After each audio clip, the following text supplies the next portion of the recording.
আসসালামু আলাইকুম রহমতুল্লাহি অবরকাতুহ। সম্মানিত দর্শক, বাংলাদেশের আকাশে কয়েকদিন আগে অদ্ভুত এক আলোর ঝলকানি দেখা গিয়েছিল। এমন আলো আমরা আসলে কখনো দেখিনি আমাদের এই বাংলার আকাশে।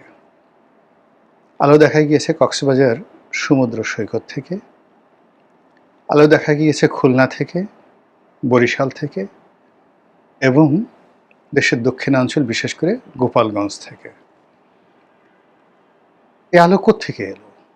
বর্ণালী পুরো আকাশ জুড়ে। যদি আপনার কোনো অভিজ্ঞতা না থাকে, এই আলো আপনার কাছে মনে হবে জিব্রাইলের ডানা। এই আলো দেখে মনে হবে আকাশ থেকে কিছু একটা পাঠানো হয়েছে আপনার জন্য। আপনার যদি অভিজ্ঞতা না থাকে, আপনার কাছে মনে হবে যে বাংলাদেশের কোনো অশনি সংকেত হয়তো অপেক্ষা করছে। আকাশ থেকে গজব নাজিল হচ্ছে। আবার আপনি মনে করতে পারেন যে আকাশ থেকে কোনো তারবার্তা আসছে, সুসংবাদ আসছে। এবং যেহেতু আমাদের প্রযুক্তিগত জ্ঞান অল্প, আমরা এত কিছু চিন্তা ভাবনা করি না। আমরা নানা রকম সেই পুরো জাতি প্রায় ৪৮ ঘন্টা যাবৎ দেশের পত্র-পত্রিকা সব কিছু আমরা এই আলোকে কেন্দ্র করে নানা রকম প্রেডিকশন করা শুরু করলাম। কোত্থেকে আলো? বিভিন্ন পত্রিকা বলছে যে গোপালগঞ্জের আকাশে দেখা যাচ্ছে। হোয়াট ডাজ ইট মিন? যে শেখ হাসিনার জন্য কি এরকম আলো এসেছে আকাশ থেকে, নাকি শেখ হাসিনা এই আলো গোপালগঞ্জে পাঠিয়ে দিয়েছেন? দেশের বড় বড় পত্রিকা এই ধরনের নিউজ করেছে। আবার যারা কক্সবাজারকে হাইলাইট করার চেষ্টা করেছেন, তারাও ঠিক ওইভাবে নিউজ করেছে। পরবর্তীতে দেখা গেল যে মূলত ভারত তাদের যে ক্ষেপণাস্ত্র, নতুন একটা ক্ষেপণাস্ত্র তারা আবিষ্কার করেছে, যেটিকে বলা হয় আন্তঃমহাদেশীয় ব্যালিস্টিক মিসাইল। অর্থাৎ এশিয়া মহাদেশের এক প্রান্ত থেকে অপর প্রান্ত পর্যন্ত আঘাত হানার মতো দূরপাল্লার ক্ষেপণাস্ত্র তারা আবিষ্কার করেছে এবং এই আবিষ্কারটি তারা পরীক্ষা করেছে মহাকাশে। এবং এটা পরীক্ষা করতে গিয়ে তারা বঙ্গোপসাগরের যে উপকূল, সেই উপকূলকে তারা ব্যবহার করেছে এবং বিশেষত ওটার যে আলোক বিস্ফোরণ, ওটা বাংলাদেশের আকাশে ছড়িয়ে পড়েছে। এখন এই সময়টিতে যে এই ক্ষেপণাস্ত্রের তাদের যে বিস্ফোরণ বা ক্ষেপণাস্ত্রের যে পরীক্ষা, এটার হেতু কী এবং এটা কেন এই বাংলাদেশ সীমান্তে এটা দেখা গেল? এই পরীক্ষাটা তারা ভারত মহাসাগরের অপর প্রান্তে তারা দেখাতে পারত, যাতে করে চীন আলোক যে রশ্মি, এটা চীনের আকাশকে তা প্রকম্পিত করত। অথবা তারা এমনভাবে করতে পারত যেটির আলোক রশ্মি এটা দেখা যেত পাকিস্তানে, দেখা যেত ধরুন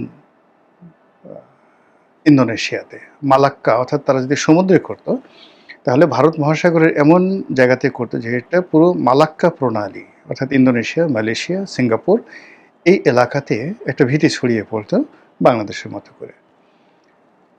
চীন সাগরের যেটা সাউথ চায়না সি, দক্ষিণ চীন সাগর, উত্তর চীন সাগর, এই দুটো চীন সাগর ভারত মহাসাগরের সাথে যে সংযোগ রয়েছে, এখানে তারা অনায়াসে তাদের সেই ক্ষেপণাস্ত্রের যে পরীক্ষার আলো ওখানে ছড়িয়ে দিতে পারত। তো তারা সিঙ্গাপুর, মালয়েশিয়া, ইন্দোনেশিয়া এই অঞ্চলকে টার্গেট করেনি। আফগানিস্তান, পাকিস্তান, বেলুচিস্তান, কাজাকিস্তান, উজবেকিস্তান এই অঞ্চলকে টার্গেট করেনি। তারা চীন, হংকং এই অঞ্চলকে টার্গেট করেনি, তাইওয়ানকে টার্গেট করেনি। তারা কেন বাংলাদেশের মতো একটা ক্ষুদ্র রাষ্ট্র, এই রাষ্ট্রের উপকূলে এরকম একটা বিস্ফোরণ ঘটালো? এটা কি আমাদেরকে কোনো মেসেজ দেওয়ার জন্য? আমাদেরকে ভয় দেখানোর জন্য? আমাদের সঙ্গে শক্তিমত্তা প্রদর্শন করার জন্য? অথবা আগামীতে আমাদের সঙ্গে তাদের কেমন সম্পর্ক হবে সেই বিষয়গুলো জানান দেওয়ার জন্য? কিন্তু ঘটনা যাই হোক না কেন, আমরা ৪৮ ঘন্টা পর আমাদের পত্রপত্রিকায় এই খবর প্রকাশ করলো যে ভারত তাদের যে ব্যালিস্টিক মিসাইল, আন্তঃমহাদেশীয় ব্যালিস্টিক মিসাইল, এটা তারা পরীক্ষা চালিয়েছে। ভালো কথা। এর আগে, অর্থাৎ এই যে ব্যালিস্টিক মিসাইল তারা ছুড়ল, তার আগে আরেকটি ঘটনা ঘটেছে। তারা দক্ষিণ পূর্ব এশিয়ার বা এশিয়ার 11টি রাষ্ট্রের সঙ্গে যৌথভাবে নৌ মহড়া চালিয়েছে সাগরে, কিন্তু বাংলাদেশকে এর মধ্যে ডাকেনি। এই মহড়ায় বাংলাদেশকে অংশগ্রহণ করেনি। অর্থাৎ দক্ষিণ পূর্ব এশিয়া সহ অন্যান্য যে দেশগুলো রয়েছে সেখানকার 11টি দেশকে তারা নিজেদের কৌশলগত মিত্র, সঙ্গী বা মহড়ার সঙ্গী হিসেবে তারা সিলেক্ট করেছে, কিন্তু বাংলাদেশকে সেই গ্রুপে তারা নেয়নি। এই গেল মেসেজ, একদিকের মেসেজ। অন্যদিকে যেটা হলো, আমাদের চট্টগ্রাম বন্দরে তারা একটি যে যুদ্ধ জাহাজ পাঠিয়েছে। কেন পাঠিয়েছে, কি পাঠিয়েছে আমরা জানি না।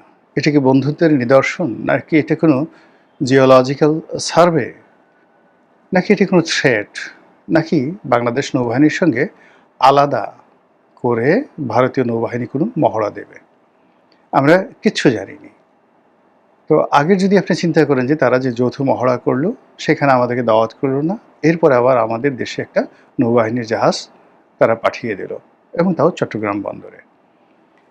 এরপর সেই যে বাংলাদেশের আকাশে দেখা যেতে পারে, এইভাবে তারা ব্যালিস্টিক মিসাইলের পরীক্ষা চালালো। এরপরে যদি আপনি চিন্তা করেন যে আসামে যে বিজেপির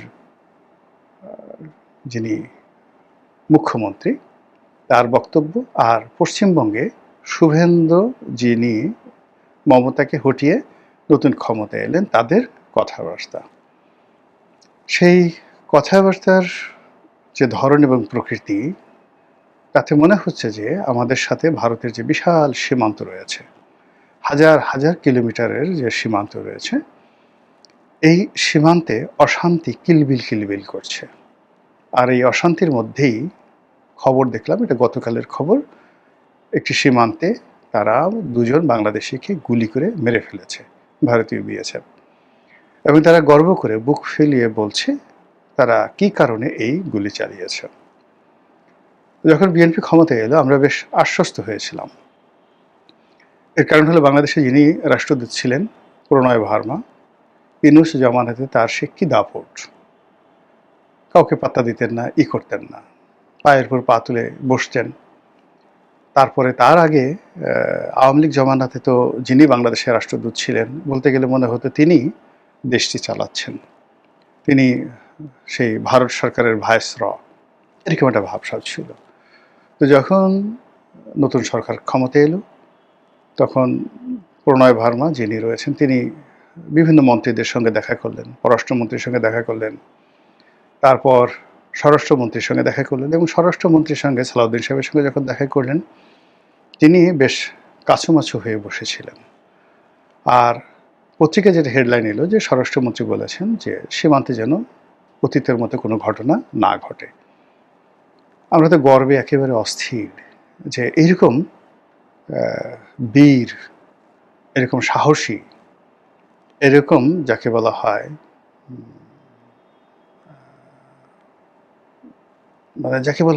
মানে এরকম স্বরাষ্ট্রমন্ত্রী, আমি কি বলবো, মানে কোনো বিশেষণ খুঁজে পাচ্ছি না।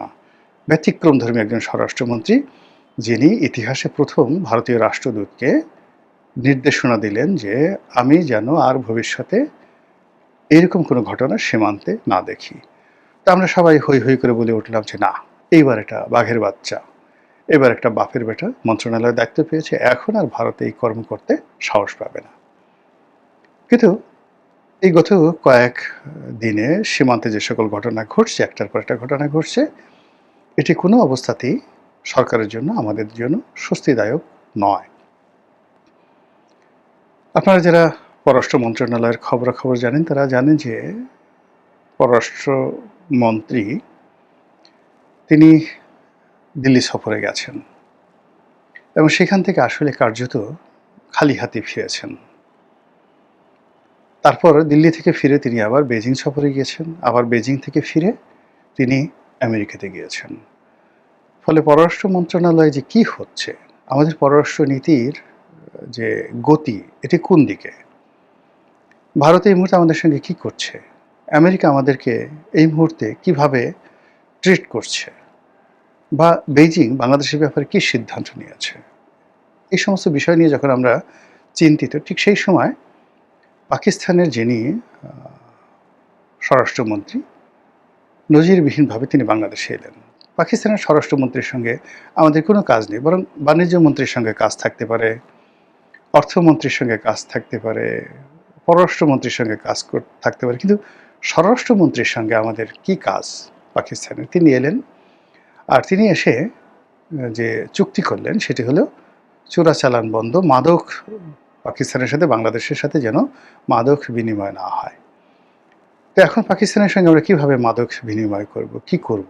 মানে এই জিনিসগুলো নিয়ে ভীষণ রকম আলোচনা হচ্ছে। বাংলাদেশের সঙ্গে পাকিস্তানের অনেকগুলো অমীমাংসিত বিষয় রয়েছে। আমাদের এখানে আটকে পড়া পাকিস্তানিরা আছেন, বিহারিরা আছেন।